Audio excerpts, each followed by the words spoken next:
Hello, ladies and gentlemen, and welcome back to the next episode of Life's Black Belts. As always, it's my honor and privilege to be bringing to you some inspirational stories of individuals from all over the world, of a variety of backgrounds and expertises. And what I really love to do is highlight their life's journey, where they came from, how they became the person that they are today, why they think the way that they do, and hopefully through the telling of that story and some of the things they've learned along that journey, you may find some inspiration for your life as well. On today's show, I'm bringing on Angela Marshall. She's a motivational speaker, a professional writer, a columnist, a best-selling author, a creative consultant, and an ex-NFL wife.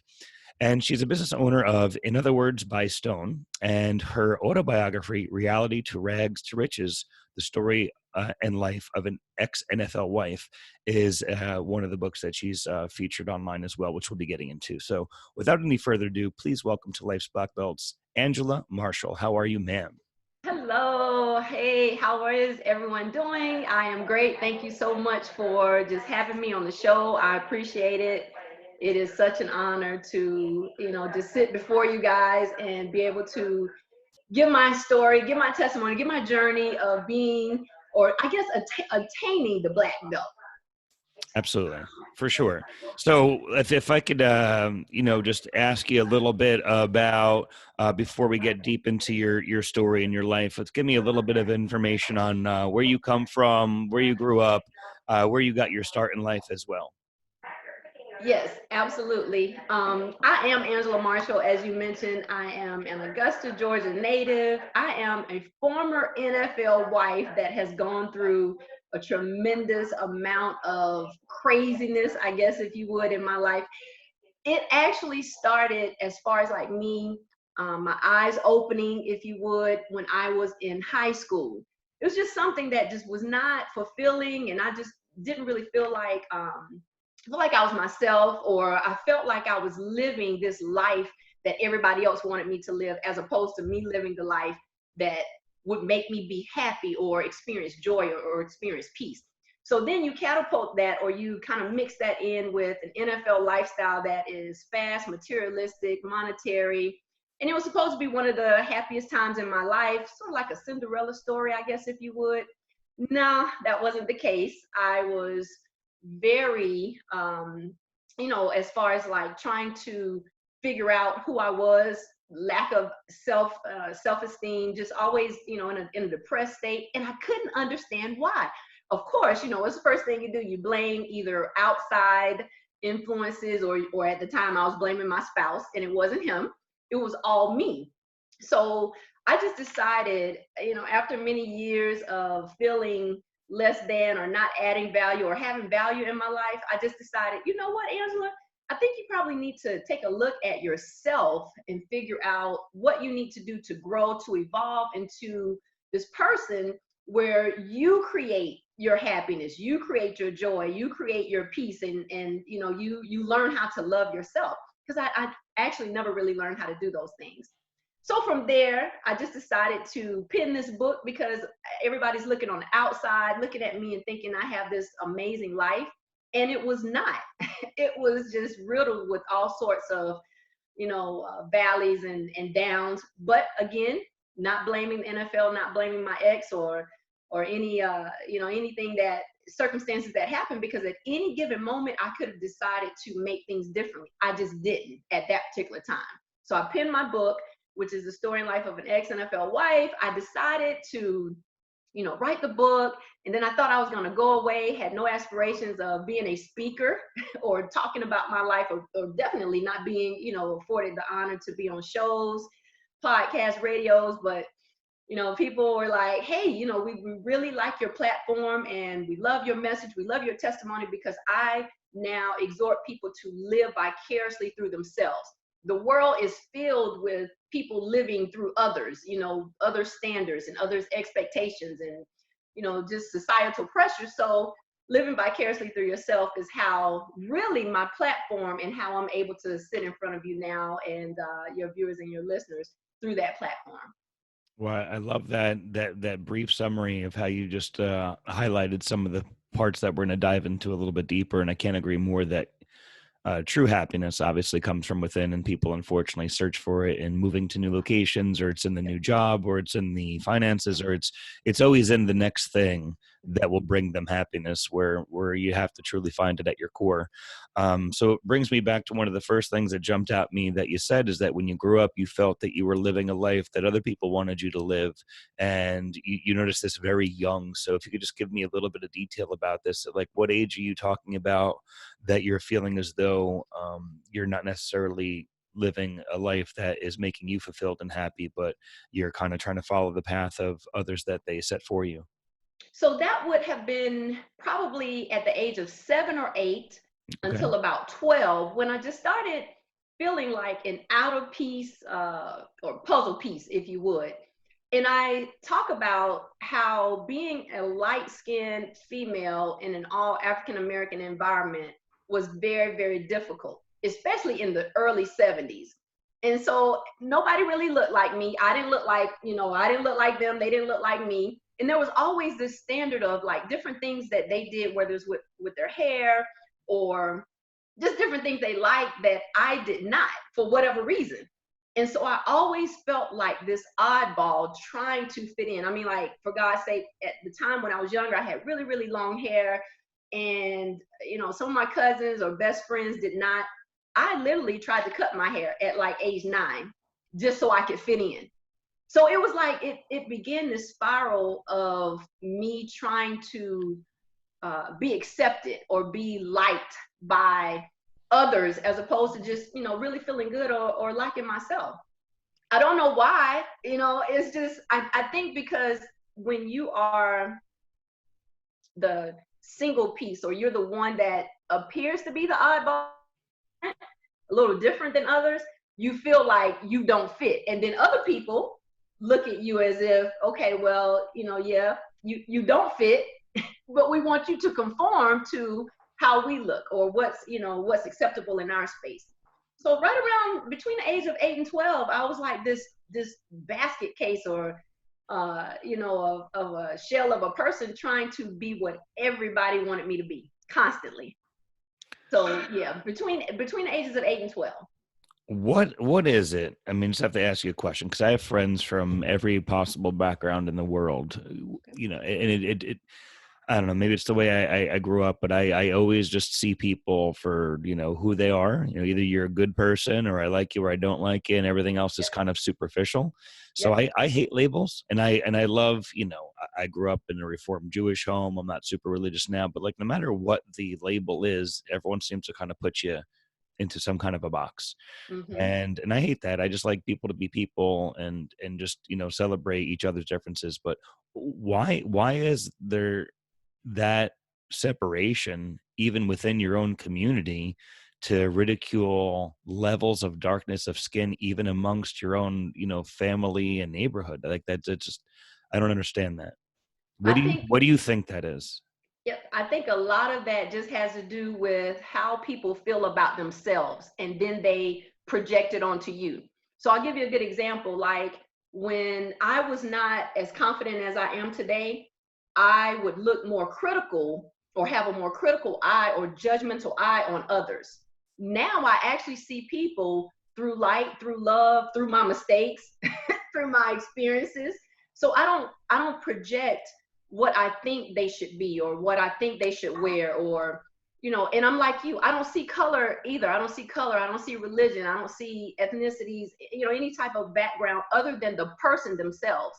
But I truly believe that, in addition to just, not really confine or defining who you are, and then all the society, from race that we listen to, that supposedly molds us, or can mold us into these people that are, superior or fabulous people.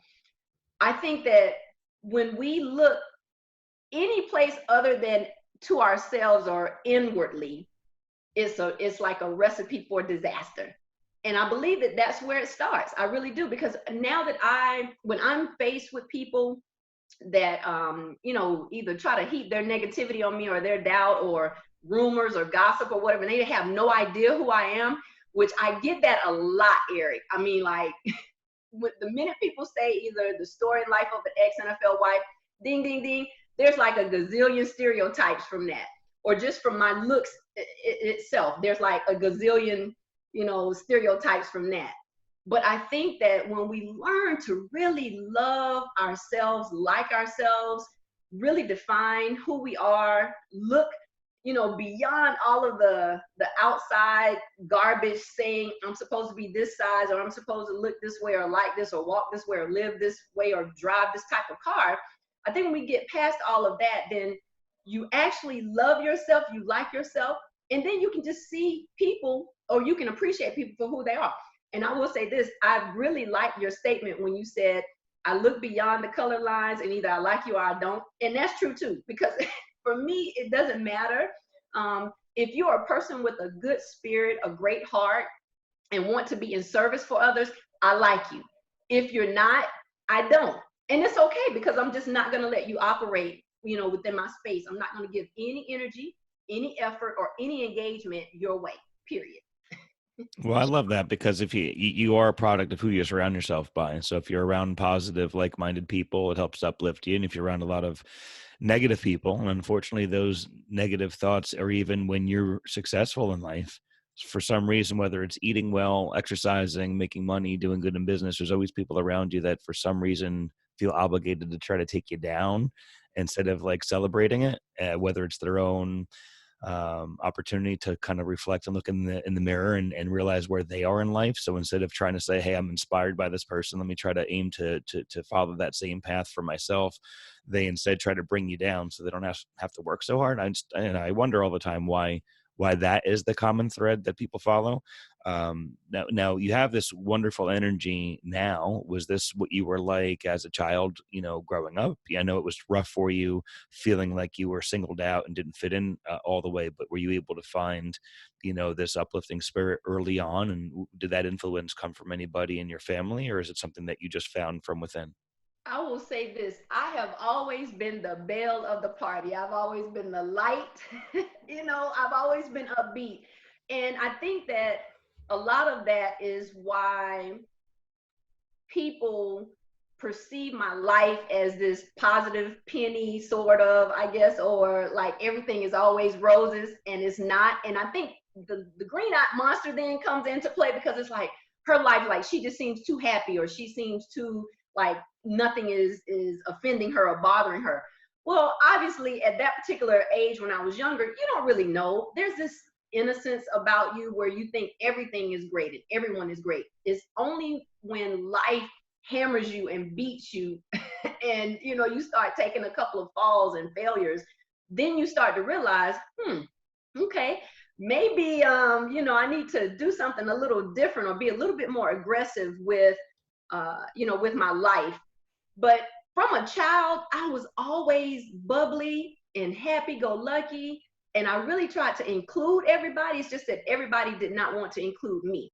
But I think I think that just had something to do with them, not me. But because it happened so much, eventually I thought it was me. I thought it was something that I wasn't doing, needed to do, was being too much of. And I was always like this chameleon trying to change. So it just depends. Like if you were a happy person, when I was around you, I was happy. If you were a mean person, when I was around you, I was mean.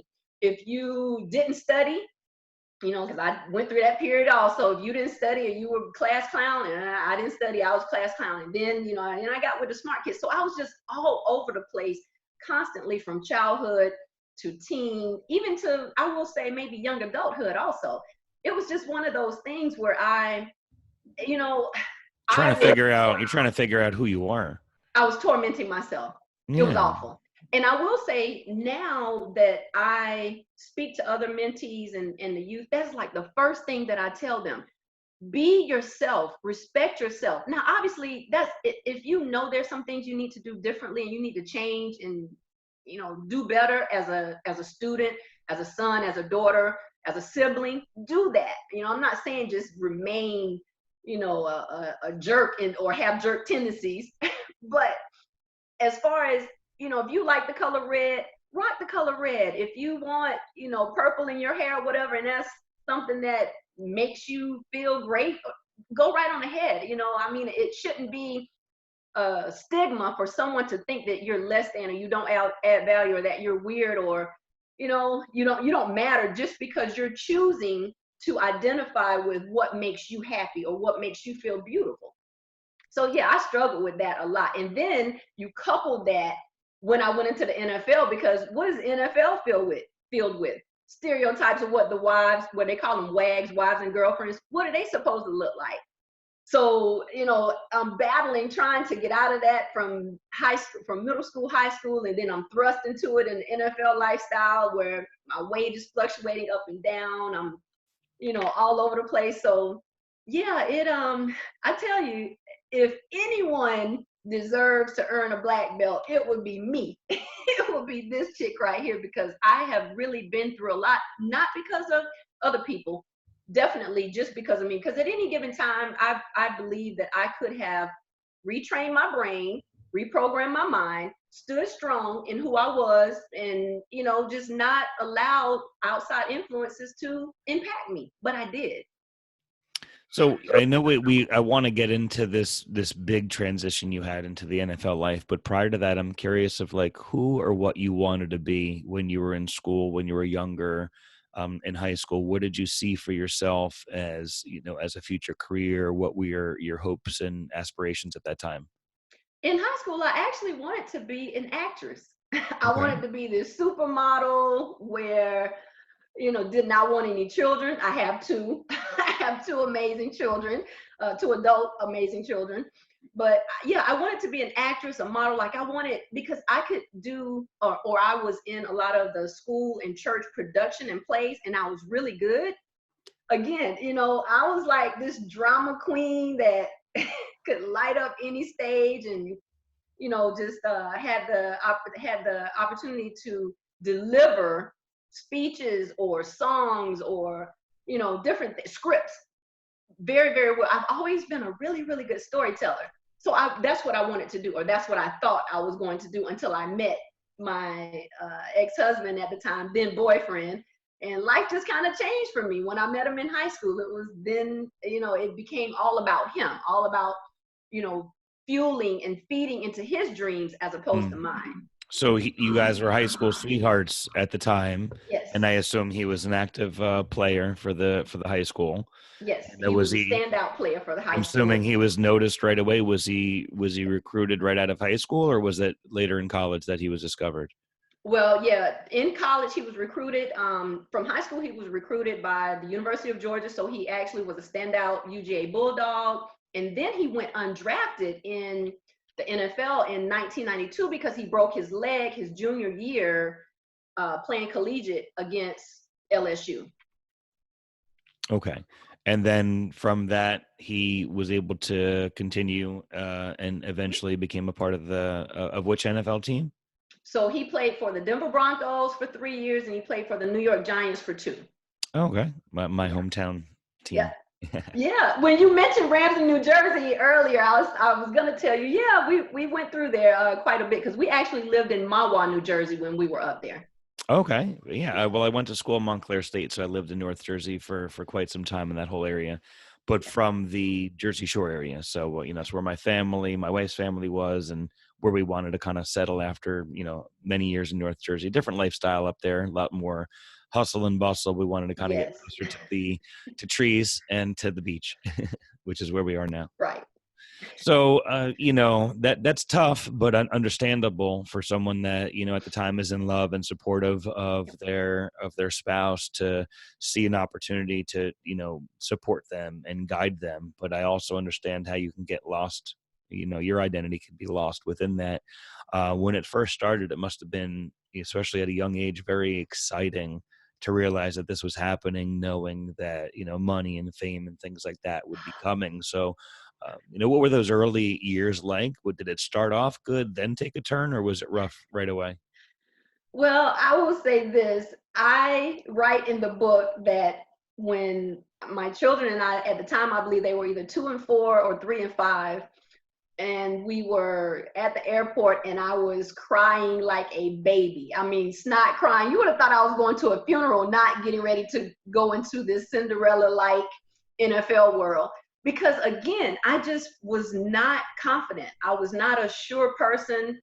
Like my mind was all over the place. Will they like me? Is this good enough? Will we be good enough? Like I just was a basket case of emotions. So when I got there, I had some very, very really good, amazing other NFL wives that kind of helped calm my nerves, but it still never gave me, which, now I realize that it wasn't about them. It was all about me finding the security inside myself and the confidence inside myself. But it wavered back and forth. Now, was that experience extravagant? Was it great? Was it good exposure for my family? Not absolutely. I met some incredible people. I was afforded to go to events and different galas and just do different charitable work side by side with the likes of like Dan Reeves' wife and some other big name players.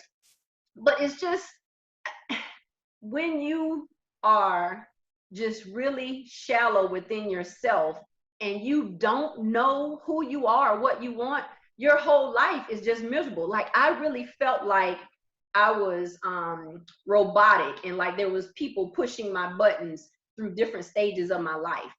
A lot of it, Eric, which is crazy, I don't even remember. I can't even recall, because it was like my body was there, like I was physically there, but emotionally, mentally, because I was so razzled, like I'll have people will call me to this day and say, hey, Angela, you remember we did such and such, we were here. And I'm like, oh, that's right.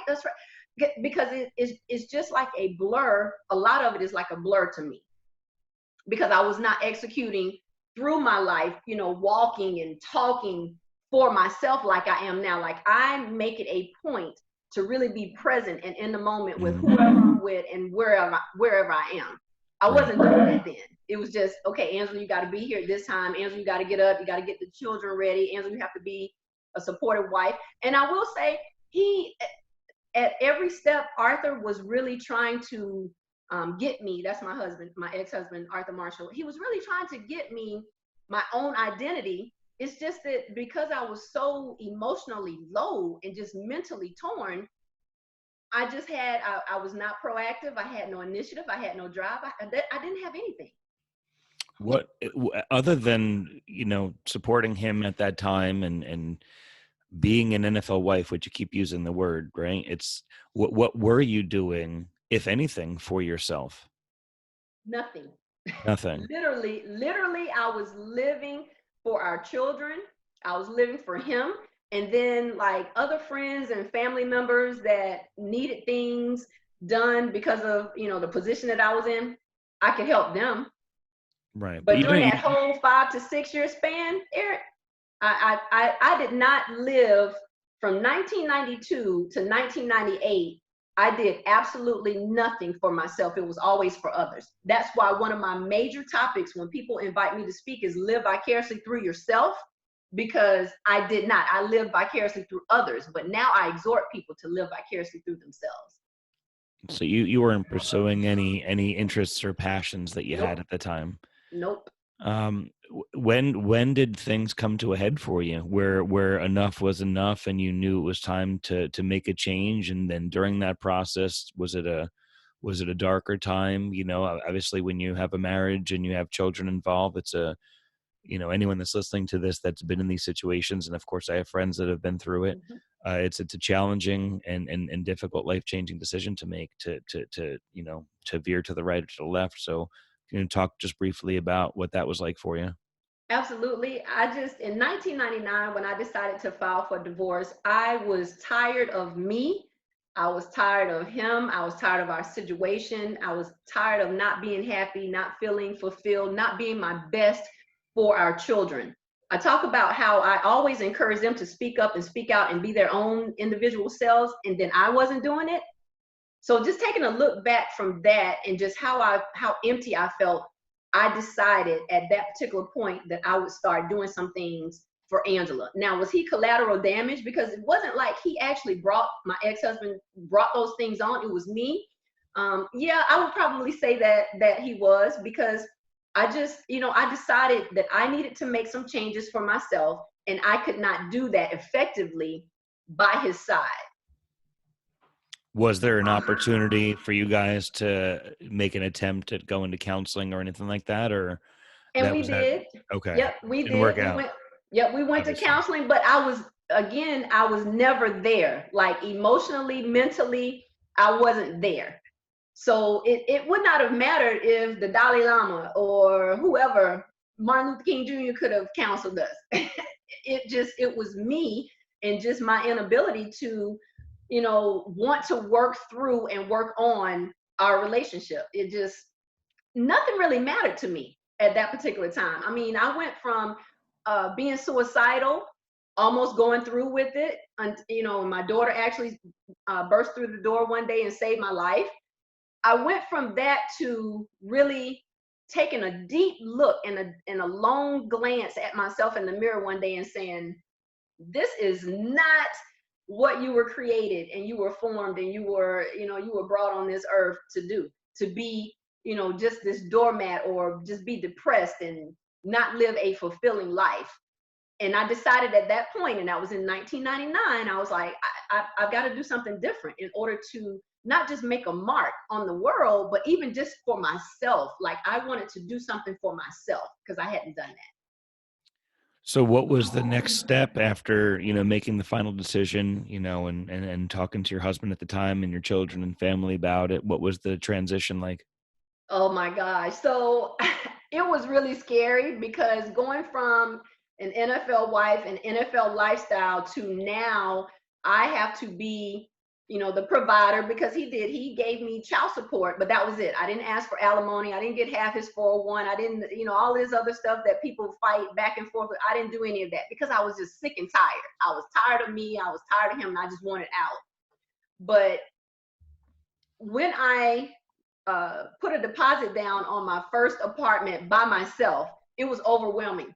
Like I remember sitting there for 2 days because it was on a weekend and he actually had the children. And all I did was just cry because I wasn't sure. I was like, I don't know if I'm gonna make it. I don't know how I'm gonna make it. What am I gonna do monetary wise? What it was just so many thoughts and different things roaming and running through my mind. I just honestly I was frightened, I was scared. It was just, I don't know. But I will say this: I remember the Sunday when he brought our children back home, and the living room had not been furnished, but their rooms were furnished, and we had a dining room table, and I was sitting at the dining room table, and when they walked through the door, Eric, it was almost as if a light was behind them. And for whatever reason, my mind connected with that at that time to say, okay, game on. No more pity party, no more pity parade. This is it. Like, you have to do this for them, and then you also have to do it for yourself. So I immediately started, like, I would get these post-it notes. I had pictures of them literally everywhere. I'm talking about the dash in my car. You couldn't even see how fast I was going at the time with the dials and stuff because I have pictures of them. I had pictures of them in my bathroom at the job that I got at a pharmaceutical plant locally here in Augusta where I worked for 16 years. I mean, I just had them plastered all over the place. Myself, my family, different reminders, different affirmations that I would write. I'm beautiful. I'm great. I can do this. You are strong. And my mind, I mean, like every day it just presented, like I started to shift. And then I started uplifting and inspiring and encouraging other people. But how do you go from near suicidal thought and divorce and a huge life change and a career change? And, some of the things that you're talking about are things that some people have to find, self-help books or go to seminars on. Were you pursuing education in any form to try to figure out how to find who you are and what you wanted to do? Or are these all things that you kind of found on your own? I will say that I believe that it was already inside of me. It just needed to be uncovered through different phases and different layers.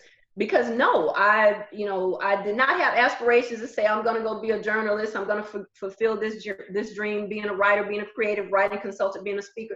None of that. It was like I knew I had two children that I needed to take care of. I knew that I wanted to be very, very happy in my life.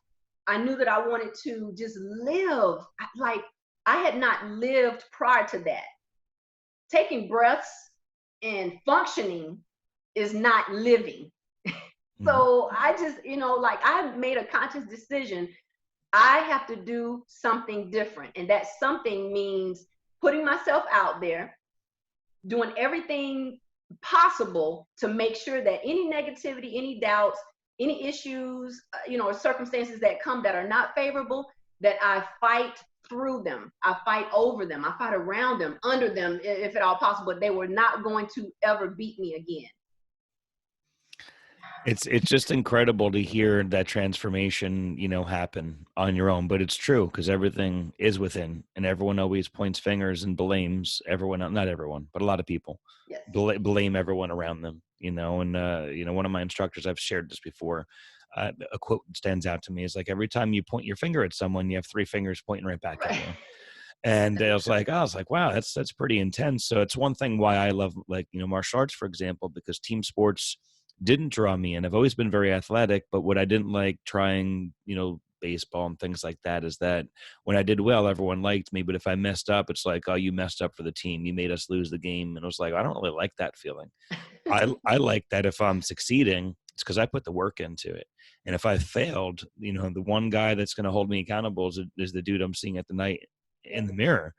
And all of the happiness and everything is within. And if you're not honoring who you are, what your life or your passion is, you're going to be miserable for a long time. And owning my own business, was something I thought about. Owning a martial arts school since I was as a kid, and obviously pursued every other path because the world will always tell you that's too far off to find dreams like that. But Mhm. when I came to a point of changing careers and going, and I found out at the time my wife was pregnant, and then we were going to have twins, and I was like, you know what? And it turned out at the time I was working for my father at a sales company, and he ended up selling the business, and like everything kind of lined up at a time where it was like my family surrounded me and said, Mhm. you need to do this now. And I was like, I can't do this now. It's too risky. And like, and the thought process in my head was like, I'd rather do this now and fail Mhm. than one day in life look back and realize that I never even gave it a try. And, you know, to take that next step was challenging. And even though there's the moments where you could always want more money, the day-to-day of helping, inspiring, and mentoring other people, thankfully having a wife that works also and has Yeah. an amazing job with, at Starbucks and everything. I have many friends that make a lot more money than I do, but they look at what I do and they're like, man, I want what you have because you're truly Absolutely. happy at it. So I Yep. feel like I'm doing it like in a different order, maybe, Yep. than you did. You kind of hit the height financially Yep. and have tried to discover yourself since then. I feel like that we've been building the core of all these other areas of life that I feel, and my wife and I feel, truly wealthy at. And then this one last piece that we're aspiring towards would be that financial freedom a little bit. But I feel like if it does come, Yep. that the core is strong so that we'll be able to receive that, Mhm. better. Oh At yeah. what point, you mentioned the story about your ex and the kids coming home when the light shined on you and you knew Mhm. that you had to, stop the pity party. Is there something else that happened to you, where there was a significant change and this new version of Angela emerged, not just working at a pharmaceutical company, but becoming the person, the author, the motivational speaker you are today? Like, where does that sprout from?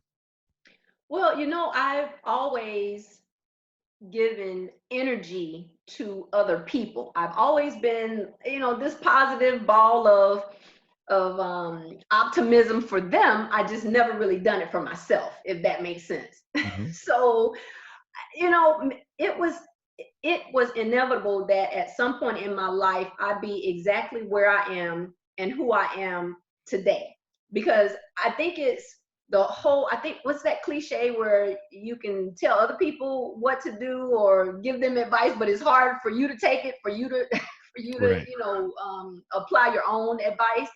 But now that I know that that's where my true happiness lies, it makes it so much easier. So it's not that I have it all figured out, and now that I have a few things going my way, because I have actually, Eric, blown up my life 3 times, literally 3 times. NFL, that was going through the divorce, and then even after I was able to get gainfully employed for 16 years at a wonderful pharmaceutical plant. I built my income and my salary, my my portfolio back up, only to in March of 2016, when I resigned from there to start my own business, detonate again, so to speak. So it's like I said, I do believe that the ability is in every last one of us. Is definitely inner, the courage, the strength, everything that we need is inside of us. It's just, at what point do you tap into it? And at that point, when my children walked through the door, it's like things became real for me, because I want to say that at that time they were like 12 and 10. So it just kind of, I don't know, it jogged something within me, within my psyche, or it made me just, I don't really know how to explain it, other than it was like having an outer body, or something that was inner decided to come out. Right. You had like an enlightening experience Yes, there. Yeah. yes. And I was just like, this is it. From this point forward, I will not, I will not be defeated. And even if I fail, because I'm like that too, like I look at failures as, at least I tried, and I tried my best. So I have an interesting question for you. Maybe it won't be interesting. It's interesting in my head though. So you let me Okay. know if it's a stupid question. But here it goes. You started life telling me that you did everything for everyone else. You cared about everyone else and lived through their lives. And for you to finally become who you are, you had to dive into who you were, to find out what made you happy, to become your own person. And you had to kind of like separate yourself from all of these things you had in order to fully commit to that. Mhm. And instead of learning about yourself and building yourself back up and really focusing on working you've now gone a 180, and now you're finding true happiness in, again, helping others. Right? So it seems to me like when it originally was happening, it was not necessarily by your doing. It was something that you were just kind of thrown into, but it gave you a very dark feeling. And now you've not just been selfish and say, "Hey, I've rebuilt myself. I'm living the life I want to live, and finally I'm good and at peace." Yes. There was something inside of you that had to take it a step further, and again is now finding the happiness in helping others. And I just thought it's ironic in a way that what once made you miserable, you have found true happiness in. So if you could possibly go into that. I will. Let me say this. I'm no longer fake with my happiness, with my inner, how I feel about me when I'm exhorting others. There's no masks, there's no layers. Like I can honestly tell you, if you're going through something, I can say, Eric, you know, give you all the suggestions and the advice, give you actionable items and steps for you to be able to overcome that obstacle, and mean it 100%. Then it's like knowing the information in a book, but not really applying it yourself. Like I can know that I'm supposed to stop at a red light, but then I decide I'm just going to keep on going through, because I'm running late or whatever the case is. And then the officer may write me a ticket, but I knew that I was supposed to stop, at the red light. But I just think that now I am I am fulfilled on the inside. I am so solid and secure that when I give exhortations, I give edification, I give, inspiration, encouragement, now, like I truly, truly mean it. And I believe in it because I'm doing it myself every day. Like I'm not telling people something that I'm not experiencing myself. Mm. Then I was telling them something that I was not experiencing myself, because I would talk to them and then I go back, get in the bed, get in a dark place, cover my head, and just, not get out of bed until the children came home. Or sometimes if my ex would take them off for the weekend or whatever, literally I would stay in the bed the entire 2 or 3 days, just hating my life. But now, yeah, when I get up in front of people and I talk to them about their situations, or I just talking to them about life in general, like I know that everything is not great and everything is never going to be this, be perfect for me.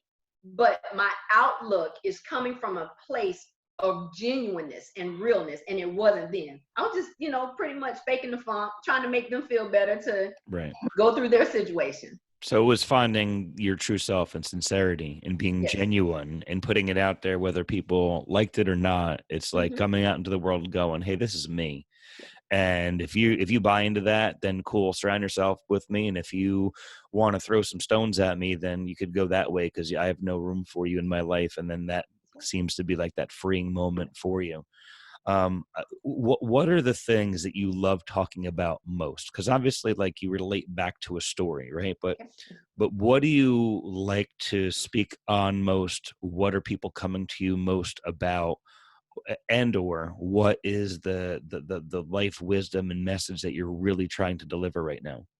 So the majority of the people want to know how to overcome stumbling blocks and turn them into stepping stones. Because of course, like you said, people are always throwing stones. And then if you look at it, we're always building up our own walls also. It's just, just one of the things that I think the mind does from time to time, especially when you're a little when you're not as strengthened in a particular area. It's just easier for us to do that, to try to guard our hearts. But overall, I want people to know that through their words, through their work, through their wisdom, there's absolutely nothing that they can't overcome with what I title the 4 Ds. And that's decide, deal with it, be determined, and then you defeat it. So that's my message to my mentees, to any organization or events that I attend and have the opportunity and honor to speak at. It's like, you will not be able to have a fulfilling or happy or peaceful or loving life if you don't first decide.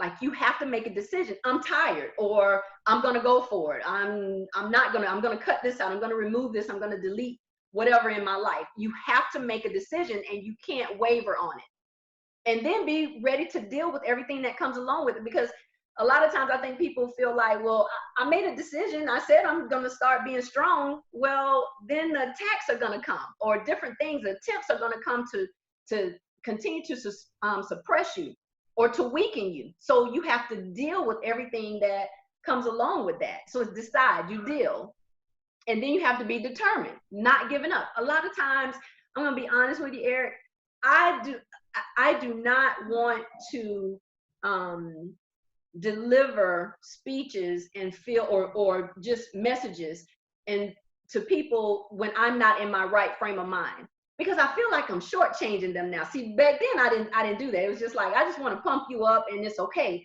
But I really want to deliver not just my words, but I want my energy to penetrate you. So then, it'll help you to transform and do whatever it is that you need to do to get through and get over, to overcome that obstacle.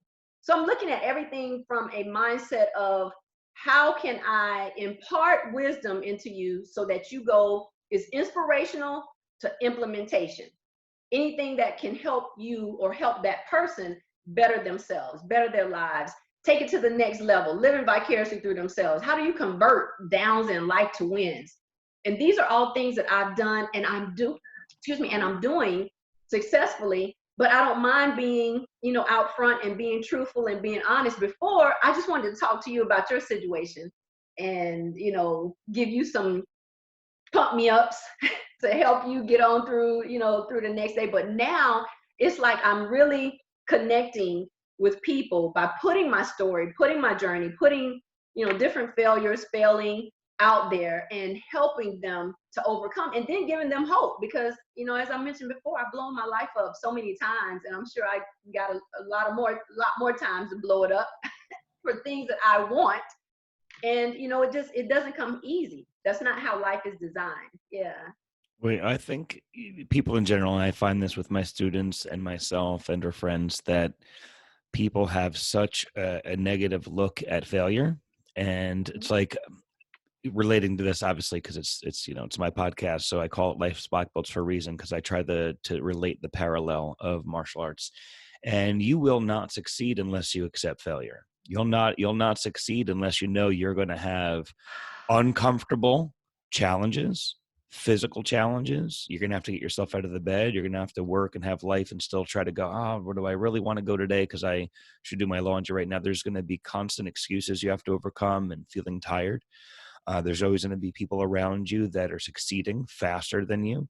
There's going to be egos that are going to be thrown around, and you're going to have to constantly keep yours in check. And I think that the success comes from when people just accept that, like, hey, this is just a part of it. Like the being thrown down on the floor or being beaten up, or quote, we call it, tapping out if someone's putting you in a bad spot. Yeah. Instead of going, oh, I lost, it's like, well, I'm now one step closer to becoming a better version of me. Every failure, every challenge, every mistake, every difficulty is not something to be upset and afraid by, but it's bringing me another opportunity to grow and to learn, and to really reach inside myself and find out, like, all right, it's sometimes the questions that we ask, like, not just, why is this happening to me? Why is this Mhm. crap always happening? There's black clouds following me everywhere. Why me? Why me? It's like, well, if you ask a stupid question, you're getting a stupid answer. So why don't you Right. say to me, like, hey, this is happening right now and I have no control over it. So what's my lesson here?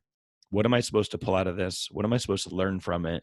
Because that's what it's all about. And it seems to be like that's what you're trying to tell others as well, is like, people have these roadblocks and everyone thinks it's just them. Well, look what I'm going through. You don't know my story. You did your thing fine, but you don't have my life. It's like, well, it doesn't really matter, because on a core level, we all experience the same emotions and the same things and have the same challenges. And thankfully there's people like you that are out there that use a story as a symbol, but it's really the message at its core that's the most important.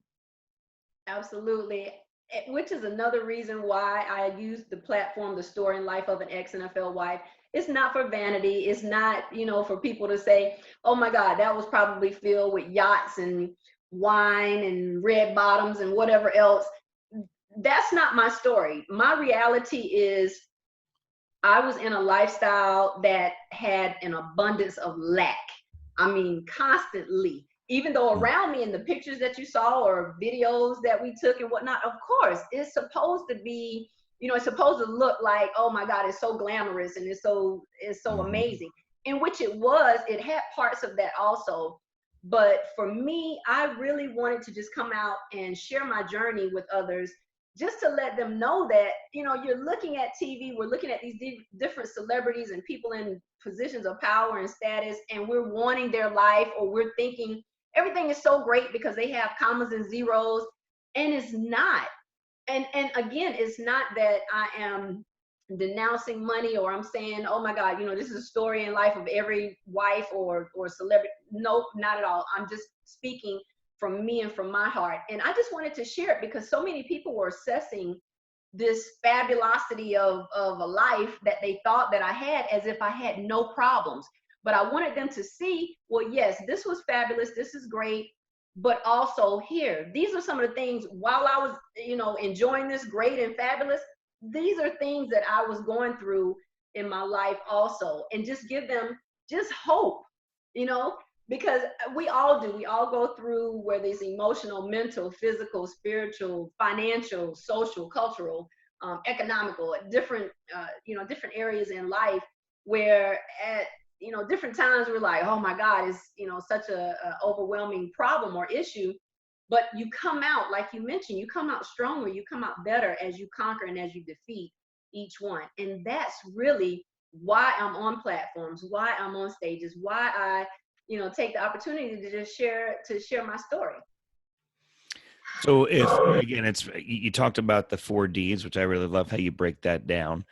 If someone's listening right now, and you have to generalize, because obviously you have to sit down with individuals and hear their story and their thoughts, but in general, if there's a message, you know what I mean, and it's difficult to summarize things like that, but for you particularly, if someone's listening and they're like, well, kind of relating to your story and thinking about making that next change in their life and breaking out of that feeling that they have that they relate to you with, what's the message? What's the advice? What's step one?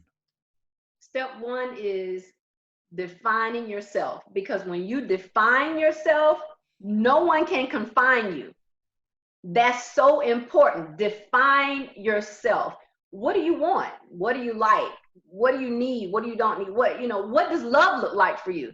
A lot of times, what does life look like for you? Because a lot of times these are things that we have allowed culture or society or other people, or even, I mean, I'm just going to get a little deeper with it. Even from a, like we're raising children and we want them, sometimes we want them to be like us, or we have these expectations of, I want you to be a doctor, a lawyer, a police officer, a president, or whatever. And the child, the person may want to be a YouTuber, or they may want to be a, what is it, a tennis player, or different things. But I think that when you define who you are, then you cannot be confined no matter what. And to me, for me, that was step one. Like, I really had to define who Angela, like, I'm gonna tell you, Eric, I didn't even know how I really liked my hair. That's just how crazy it was. It was because all the other wives wore theirs long and straight. I wore mine long and straight. So it's small things like that that really create these psychological barriers in your mind to where there was a movie with God, I can't remember her name, but she didn't even know. Remember, she had her whatever eggs her husband liked, and she was married like 5 or 6 times. Runaway Bride. Okay. Right. She didn't even know, for God's sake, she didn't even know what kind of eggs she liked. Whatever they liked, she liked. And then when she disconnected and started to really, peeling away at layers and masks, she found out, if I'm not mistaken, that she liked eggs Benedict. But it's something so simple that, it seems like, oh, well, what do you mean about your colors, or about, different stuff? I like to read, or I don't, or I want to try skydiving, or whatever the case is. Because a lot of times we are in this frame, and it's because this is the picture, or we've given other people either the camera to shoot us, Photoshop us, crop us, filter us, or we've given them the pen for them to write our story, to write our narrative. And you can't do that. Like, you have to, step one is define yourself, even down to the core, for what you want in your life. What really makes you, like, I really just found out a couple of years ago what makes me like belly laugh. And that's crazy because I'm like 48. Mm-hmm. So yeah, you have to define yourself. That's step one. So I would imagine, or I'm just going to take a guess, that you're very conscious of, your adult children's development as well, and knowing that they're going to have these same thoughts and struggles. So have you utilized the things that you've learned from your life, I would imagine, to try to help guide them? Because I'm sure they've had their ups and downs thus far as well. Well, Eric, as they all say, your children will listen to everybody else but you. But you, yeah. So I have people literally that pay for me to come and speak. And I mean, they sit at my feet and they think I'm just the greatest thing since sliced bread. And then my children think I'm this Your nag. mom. That's Your it. mom. They That's think it. I'm this nag that, I but get it. I will say this. So they are 31 and 29. And we are developing a really, really good relationship. Because here's the other thing that I found too. As opposed to me just bumping my gums and talking to them about a lot of things, as I show them, they're paying more attention to that. Yeah, they're paying a Right. lot more attention to that, from me being a businesswoman to how I conduct myself, how I carry myself, just different things that I'm learning through life. They are really paying attention to that. And when we have these conversations and they say certain things, I'm like, oh, they were actually, they watched the podcast, or they saw me doing such and such, or whatever. But if it was just one-on-one, and I'm like, no, Arthur, which that's our son, you really should try this or incorporate that. Yeah, he wasn't paying any attention.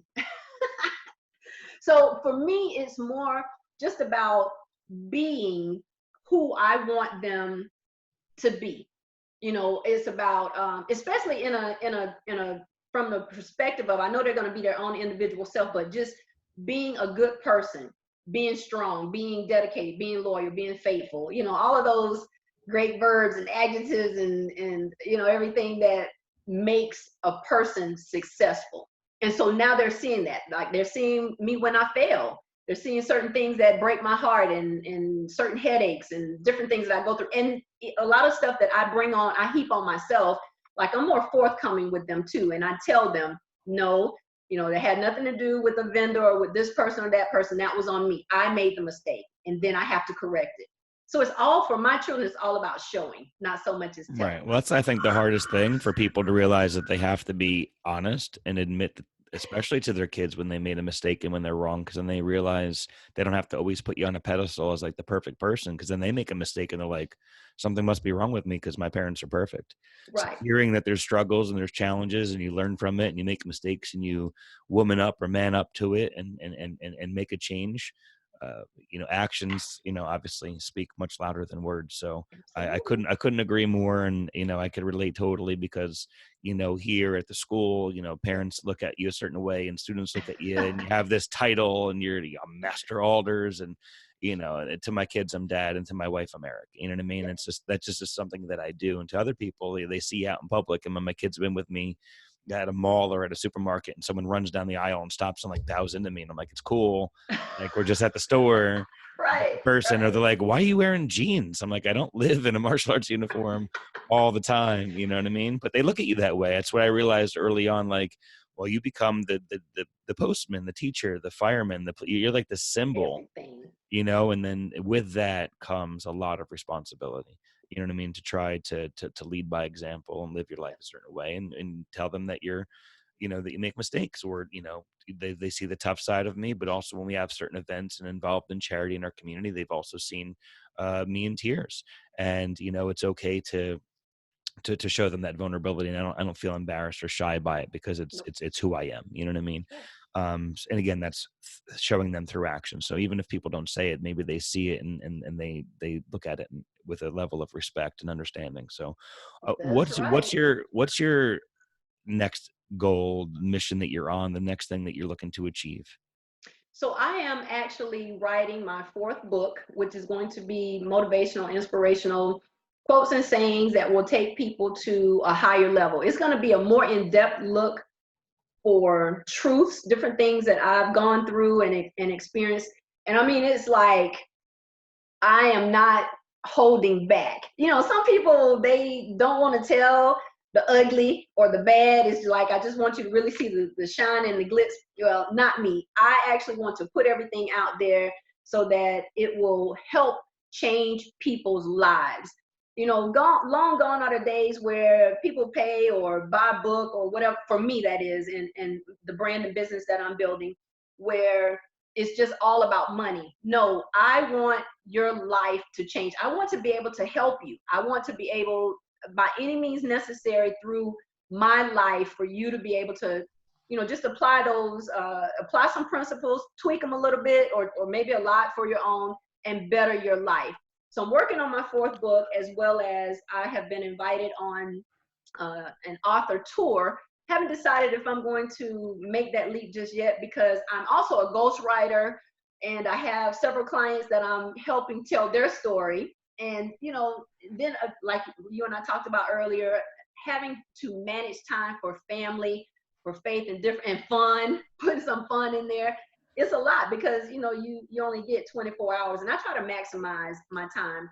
I also want to expand my program. I have a program for youth, which is ages 6 to 17. It's called the LEAD program, and that's listen, education, ambition, and determination. And I speak, and I exhort the students to, or just the youth, to leadership, respecting themselves, respecting others, and then we talk about different aspects of bullying. So there's a bullying, anti-bullying initiative that goes along with that also. So I want to expand that program. I'm touching on it at least twice a month, where I'm invited to speak to the youth, in different areas, but I really want to expand that program so that I can, be more of an influence to our youth, because I used to be a rebellious youth too. Well, I love that mission, and thankfully we have each other's information. Feel free to reach out to me because you mentioned bullying, and it's obviously something that I hold my expertise in, Yep. not just on the physical side of it, but in public speaking at the schools and the high schools and around the area as well. So it's a Mhm. particular topic that I do a lot of events and seminars on, and teaching people how to find their confidence and really learn. I could go on for hours about Yep. bullying, but basically like really teaching people to like put themselves in other people's shoes and to really Mhm. feel certain things. And one of the Just real brief, I'll just touch on one thing that I'll do a lot, and I just did it the other day in class, is that, children especially don't realize the impact of their actions and words and how long Mhm, that they last for. So I'll mhm. ask them often, do you know about people that have bullied? And I'll explain what it all means, and say, how's everyone in the room? And I'll get some ages, and I'll say, so who thinks if you bullied someone, or you saw someone bullied at your age, that 30 years from now, when they have a wife or a husband or a house or a career, that it still bothers them? So if you think it's still going to upset them, raise your hand. And like one or two people raise their hand. I'm like, okay. And there's always adults, teachers, or parents in the room. And I'm like, all right, I'm going to just take a test. Hey, parents and adults in the room, if you remember a significant event of being bullied before you were 13 years old, raise your hand, and every single hand goes up. Goes And up. I'll say, give me 3 or 4 examples, and they'll tell me what happened, where it happened, what they felt like, Mhm. and when they were 7, 9 years old, and here they are in their 40s and 50s telling me the story. And sometimes when you could show a kid and they're like, whoa, like That's right. so who here wants to be so negative that you are impacting someone that much later in life by some silly thing that you said? And again, I can go on and on for it, but it sometimes is just connecting it on a human level, Yes. where it's not just a laugh in a room and you don't really realize, you don't deeply think about how it sits with that person. But anyway, I don't want to get off on a tangent because this is your interview, but I just wanted to, I love helping out my community. So, Yep. and Absolutely. I know nothing happens by accident. So I feel like that we've brought this interview together for a good reason. So if I could help contribute to your cause at all, don't hesitate to reach out. Absolutely. You know it. I'm going to be all over it. I love it. Because So I believe in connecting. I try to for exhort sure. more people. It's like, I am not in competition. I am a connector. And that's what I want to be. And that's what I want to Mhm. do. So, yeah, I I will love it. definitely be, trying to attach to you for for all of that expertise that you have, because it's still baby steps in the learning process for me. Of course. I love it. Well, what I'd like to do is put a lot of these details on how people could find you, Okay. and follow you, and take a look at your books, and maybe reach out to you if they have some further questions. But I also like to give you an opportunity to just briefly mention it on the audio and video here as well, for people to find you and to see what you're up to. What are the best places for them to go? Absolutely. And thank you again for having me on Life's Black Belt. I will say, when I did a little research on your podcast and on your show, I felt so connected, especially from the standpoint of the different stages that you have to go through. What is it? White, Hmm. yellow, green, before you obtain the illustrious black belt. But like you said, it's not like you get there and then that's it. You still have different things that you're going through, so that you can continue to be a master of control over your mind. Hmm. So I love, definitely love the opportunity to be on your show. I can be found on my website, which is, in other words, bystone.com. I'm also on every social media outlet known to man, Angela Marshall, or The Story and Life of an Ex-NFL Wife. My books, which I have a poetry book, I have the autobiography, which is mainly the platform that I speak from. And then I'm also featured in another anthology, which is Women Who Lead, that chronicles like 30 women across the globe and just tells our story from struggles to success. And I can be Googled for all of your Googlers out there, Angela Marshall. You get links directly to me, and then a little bit more follow up as far as like different stories and different things that I've done and am doing all over. Again, thank you so much, Eric. This has been amazing. It's been really good therapy for me, as is every question that you've asked and how we've interacted. It just helps to free you. And I really wish that more people, and I'm not an advocate, I'm not pushing people go seek therapy and all that, but for me, this is therapy. This is helping me, so much, just to be able to continue on my path of living a free and just, a more me life, which I think is important. Well, I love your message. I love your energy, as I told you, before we even hit record, and you could feel it. honestly, through a computer screen. I'm sure if I was in a room with you, it'd be even more intense. Yes. And it's awesome to see someone that has gone through what you've gone through and made the life for yourself that you've made, and not just kept it for yourself. That's like the hardest thing, is to not just be selfish, but to take what you've learned and to try to share it and help others as well. And, there's a lot of honor and respect in that. And I try to do it in my own way with what I do as well. Another reason why I kind of try to start the podcast to open my voice larger than just the mat that I teach on. And it's an honor and privilege to have this opportunity to speak with you and to have you on the show. And I hope through, sharing a little bit about your life just briefly, that it helps to open up some eyes and some inspiration to others. And I appreciate, you're a very busy woman, and I appreciate your time to come onto the show. Yeah, thank you. All right, ladies and gentlemen, one more time, thank you to Angela Marshall, today's Life's Black Belt.